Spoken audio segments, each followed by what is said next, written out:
So by now, you should have a good understanding of what Visual Studio 2008 and the .NET Framework are, as well as what you need on your machine in order to have them running and installed. Now what happens? It's time to choose the appropriate architecture and solution template to begin writing your code. As a developer or architect, the first thing you need to do before writing a single line of code is to decide what type of system are you building. You have many different choices in Visual Studio 2008.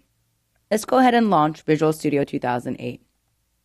In order to determine the architecture that's best for you, you'll first need to understand what your options are. Let's take a moment to review the different options. Later on, we'll write code and develop these types of applications in Visual Studio 2008. So Visual Studio 2008 is a single tool that you can use to program a variety of different .NET applications for both the web and the desktop. For those of you who have used Visual Studio before, you'll see the list of project templates has expanded quite a bit since previous versions. Select File, New, Project. As you can see in 3.5, we now have a much richer list of applications that you can work with in Visual Studio. In terms of Office applications in 3.5, you can see that the list for Office add-ins, Outlook, InfoPath, and Word is much more rich in 3.5 versus 2.0.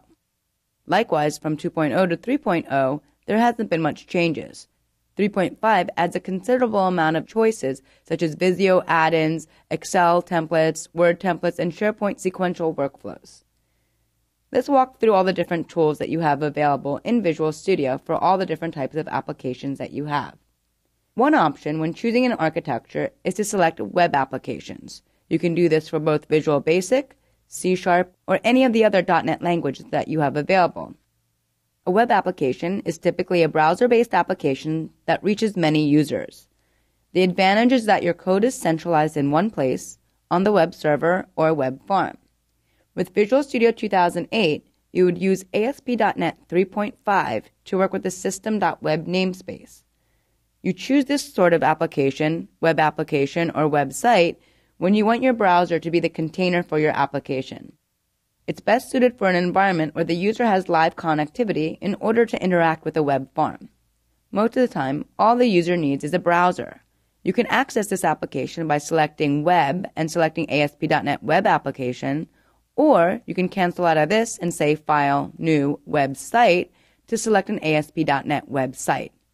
The difference between an ASP.NET Website versus the .NET Web Application is that a web application will be compiled into a DLL, whereas in a website, the best practice is to store the code behind in an app code directory.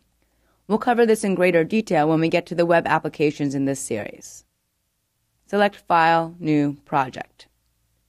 Under Web and .NET Framework 3.5, you'll notice another option, ASP.NET AJAX applications. You can create a server control extender, and by default, ASP.NET Web Applications also support the AJAX programming model. Visual Studio 2008 provides integrated support for AJAX applications.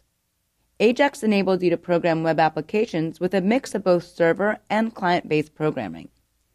Visual Studio 2008 even enables you to extend your existing ASP.NET server-side controls with additional client-side programming. Later in this series, we'll show you how you can take an existing ASP.NET application and AJAX enable it. The integration of ASP.NET AJAX into Visual Studio is one of the biggest enhancements. We'll be covering AJAX in detail later on in this series, but let's take a quick little sneak preview of AJAX in action. Let's open up the browser where we have the AJAX control toolkit. You can download this to your local machine, or you can go ahead and run it from the ASP.NET website. Let's take a look at one of these controls, such as the drag panel. This sample application provides samples for all the different types of controls that are located in the ASP.NET AJAX control toolkit. One of these controls is called drag panel.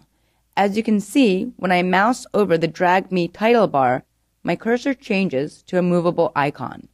By dragging, you can see that I can move my small little window around and dock it inside my web browser.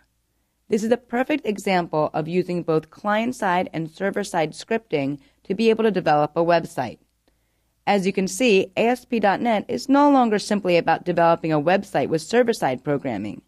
Combined with AJAX, it enables you to combine the best of both worlds so that you can provide a superior user experience. Let's go back to Visual Studio.